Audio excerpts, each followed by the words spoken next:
내가 대학생이던 시절 이야기다.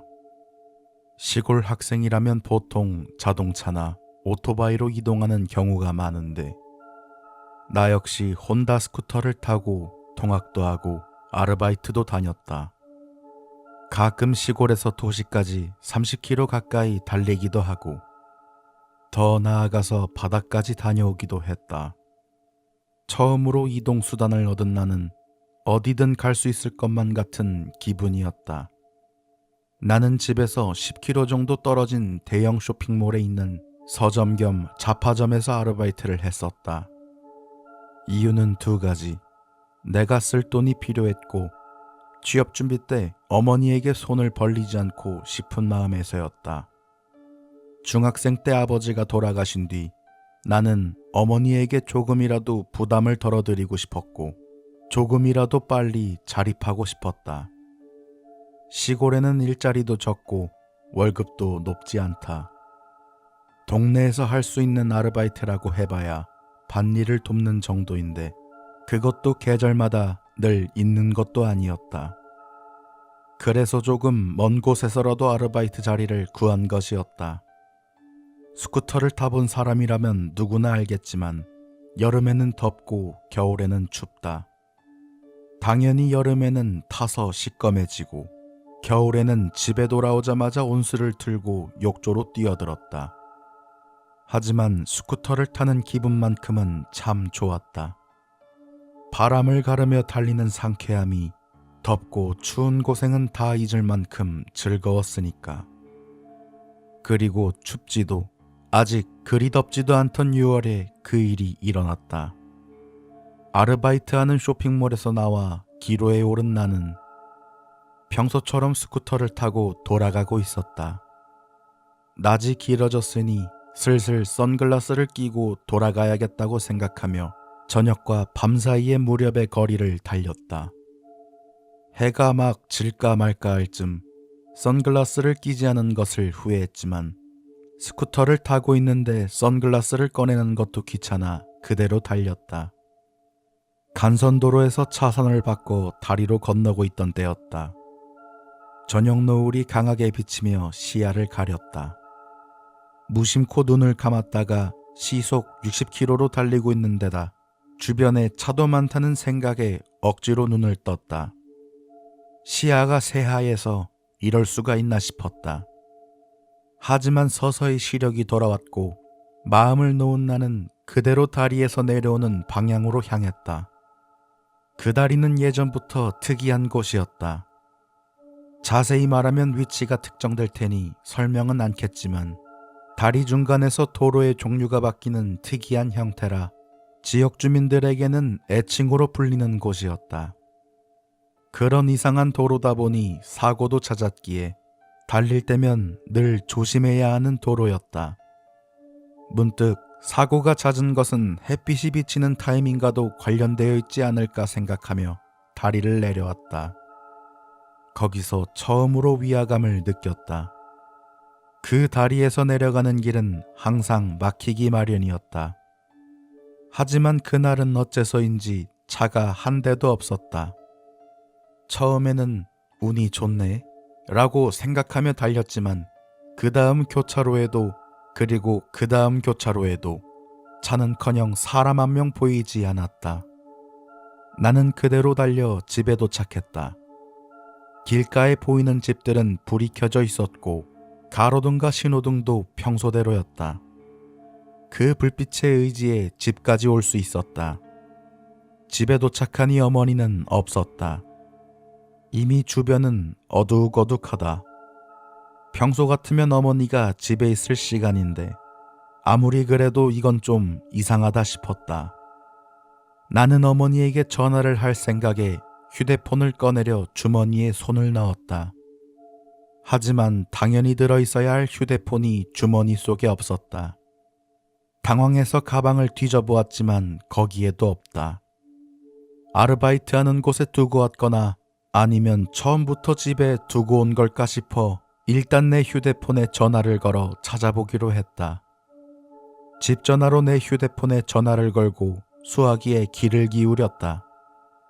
어디에서도 진동음은 들려오지 않는다.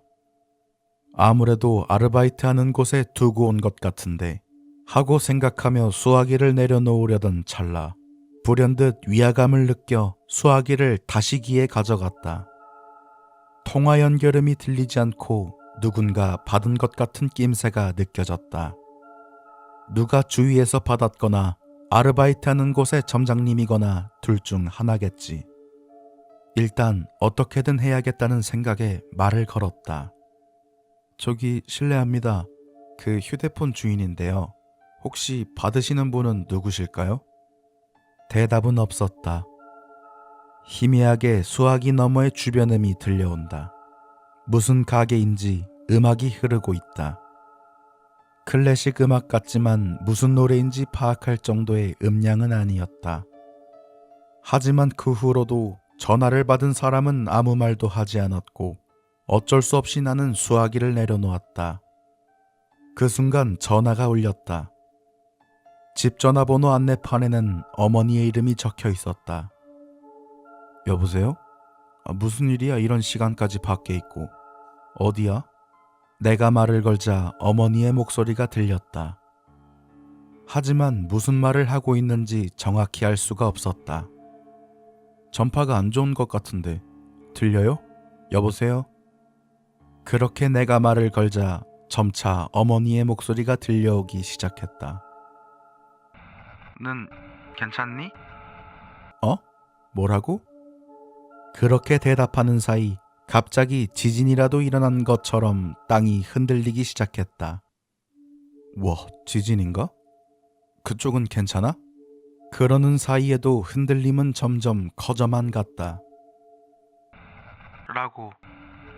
어머니의 목소리는 여전히 잘 들리지 않는다. 지진의 흔들림이 점점 커져가서 이대로는 위험하다 싶어진 나는 어머니에게 미안, 일단 책상 밑에 좀 숨어 있을게 라고 말하며 전화를 끊으려 했다. 그 순간 어머니의 목소리가 또렷하게 들렸다. 무슨 소리를 하는 거야? 너 트럭에 치여서 지금 구급차 아니잖아. 대답을 하는 순간 내 눈앞에 흰옷을 입은 남자가 보였다. 내 오른쪽 귀에는 수화기 같은 게 걸려있고 나는 들것에 실려 있었다. 창밖을 보니 가로등이 빠르게 지나간다. 분명히 구급차 아니었다. 모든 것을 확인하고 나는 어머니에게 말했다. 큰일 나버렸네. 미안해요. 정말 미안해요. 그렇다. 나는 귀가도중 트럭의 충돌에 정신을 잃고 이송되는 중이었다. 그때까지 본 풍경은 아마 무의식 중에서 본 꿈이겠지. 그렇게 생각하며 눈을 감았다가 그대로 기절했다. 다음에 깨어난 것은 중환자실이었다. 바로 옆에서 울리는 너스콜에 잠이 깼다. 한밤중에 눈을 뜨니 간호사가 와서 안심하라고 말을 하고 갔다. 다시 기절했다 눈을 뜨니 다음날 아침이었다. 거울 속에 나는 사고 때문인지 온몸이 퉁퉁 부어있어 깜짝 놀랐다. 의사는 웃으며 다 나을 거라며 괜찮다고 말해줬지만 안아골절이 온 데다 망막에도 작은 상처가 나서 경과를 관찰하며 안정을 취해야 한다는 이야기도 곁들였다.